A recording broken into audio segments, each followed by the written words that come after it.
Good morning, beloved Earth Angels. Welcome. Continuing the theme of grace today with a really fun practice, simple soul retrieval. Woohoo! So, soul fragmentation, the theory is, can happen anytime there's trauma, anytime the weight of the world gets on top of us, anytime something really bad or awful or negative or icky happens to us, and our poor little sweet souls fragment or shatter. It's probably all part of the great unfolding. It's part of our human experience, probably necessary in order to experience certain types of healing, and is probably soul contracted for or part of our fate. That being said, it's unpleasant.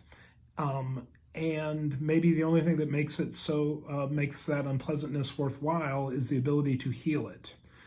We incarnate to heal, grow, and expand, to experience things, and being fragmented is part of the human experience. So a simple soul retrieval is a way to draw back those separated fragments of ourself to become more whole, to heal, to become lighter, to access more of our spiritual gifts, to become clearer, all those good things. So easy breath in, I pre-drew an angel and I got Gabriel, resurrection. The secondary theme of this month, I guess, is you've got the big version of things, like the big version of hell, and then the little version in the present moment. And so if breaking a pattern can be likened to breaking out of hell in the present moment, then a soul retrieval is essentially a minor present moment version of a full-on resurrection, whatever that would look like, as a light being body, as a spirit, as you name it. And so practice makes perfect. So nice, easy breath in. And if you have a lot of joy running through your system, or if you've healed, or if you've released a pattern, or if you've released a demon, or if you've done anything that's significant and good that sparks joy and vitality, then a natural follow-on practice is to do a simple soul retrieval.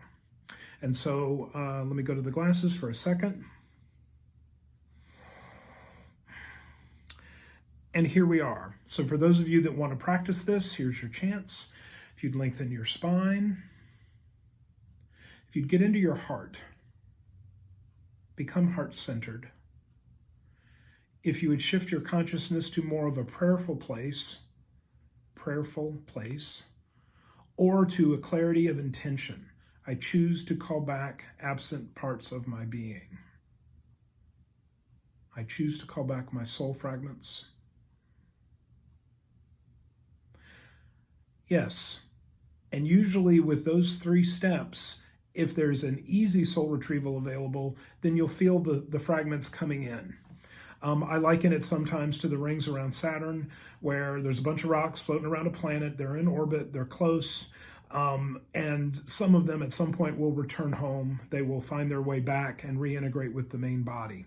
And so that's what we're trying to do. We're trying to call back.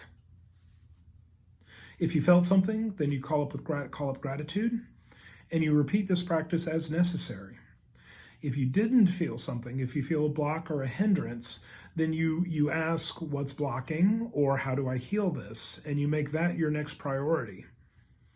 And you lighten up about the entire practice. This happens routinely for me, but that you could also say that means I've got a lot of fragments floating around out in the ether, or perhaps I don't have so many fragments, but I appreciate them more when they come back.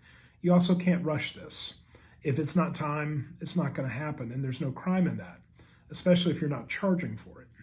And so there are ceremonial, shamanics, and some of the other New Age practices have versions of soul retrieval where it's a big deal, where there is massive ceremony. And sometimes those involve a reintegration, and sometimes they don't.